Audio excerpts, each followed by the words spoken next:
वरहमतुल्लाहि व बरकातुहू। आज हम तमाम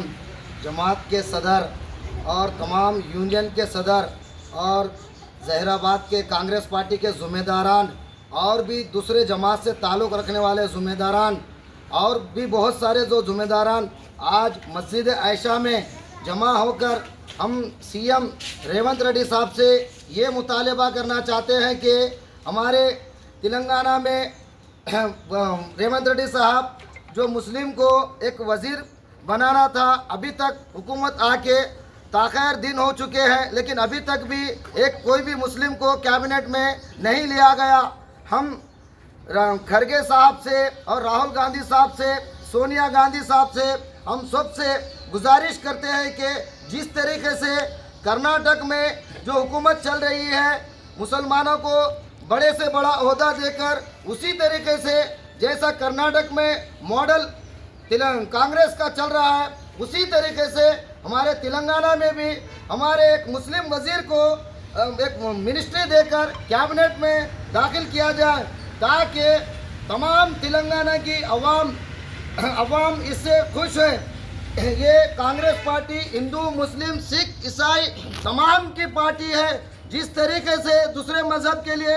कांग्रेस पार्टी काम कर रही है, उसी तरीके से हर मज़हब के लिए काम करना चाहिए। हमारे हुकूमत तेलंगाना के चीफ मिनिस्टर रेवंत रेड्डी साहब से हम तमाम ऑल इंडिया सूफी उलमा काउंसिल के सदर और वर्ल्ड ह्यूमन राइट्स के डिस्ट्रिक्ट प्रेसिडेंट और भी जो जमातें हैं, उन तमाम के ज़िम्मेदारान हम रेवंत रेड्डी साहब तेलंगाना हुकूमत के वज़ीर आला जो है, हम उनसे तमाम जमात के ज़िम्मेदारान हम मुतालबा करते हैं कि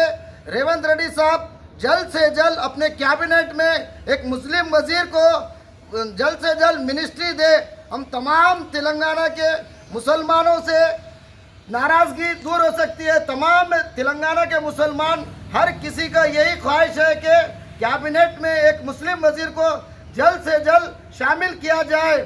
और ये कांग्रेस पार्टी जो आने के बाद में जो मॉब लिंचिंग जैसे वाक़यात हो रहे हैं, कांग्रेस पार्टी इसके ऊपर बहुत सख्ती से इसके ऊपर कदम उठाए, ताकि जो मॉब लिंचिंग के जैसे मामलात हो रहे हैं, उस मामलात में फिर कभी ऐसा काम करने से पहले सोचे, उनके ऊपर सख्त से सख्त सज़ा दी जाए उनको।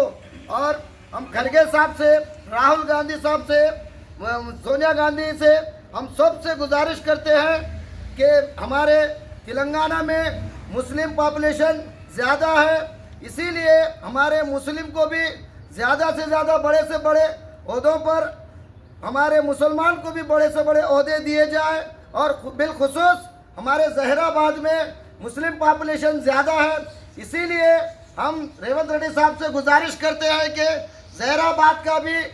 कांग्रेस पार्टी का टाउन प्रेसिडेंट एक मुस्लिम उम्मीदवार को बनाया जाए, और भी जो हमारे मुसलमाना के जो मसाइल है उसको हल करते हुए तमाम तेलंगाना के मुसलमानों का रेवंत रेड्डी साहब दिल जीते, तो इंशाअल्लाह जिस तरीके से टीआरएस हार चुकी है, कांग्रेस है ये, उसी तरीके से और भी कांग्रेस पार्टी आगे भी चलेंगी। हम तमाम तेलंगाना के मुसलमान और दूसरी जमातें हम कांग्रेस पार्टी को, हमारे साबिक मिनिस्टर राजशेखर रेड्डी साहब जिस तरीके से तेलंगाना में हिंदू, मुस्लिम, सिख, ईसाई तमाम मज़हब के लोगों को जिस तरीके से लेकर चले हैं, इसी तरीके से हम तमाम तेलंगाना के हिंदू, मुस्लिम, सिख, ईसाई तमाम मिलकर हम कांग्रेस पार्टी को लाए, और इसी मकसद से लाए जिस तरीके से राजशेखर रेड्डी साहब हमारे तेलंगाना और आंध्रा दो मुत्तहिद था, जिस तरीके से हुकूमत चलाए थे, उसी तरीके से हमारे तेलंगाना को भी रेवंत रेड्डी साहब चलाएंगे बोलकर हम तमाम हिंदू, मुस्लिम, सिख, ईसाई तमाम मिलकर कांग्रेस पार्टी को लाए हैं। हम उम्मीद करते हैं कि रेवंत रेड्डी साहब हमारे मुस्लिम वज़ीर को जल्द से जल्द कैबिनेट में मिनिस्ट्री दे, और मुसलमानों के जो भी मसाइल हैं इसको हल करते चले।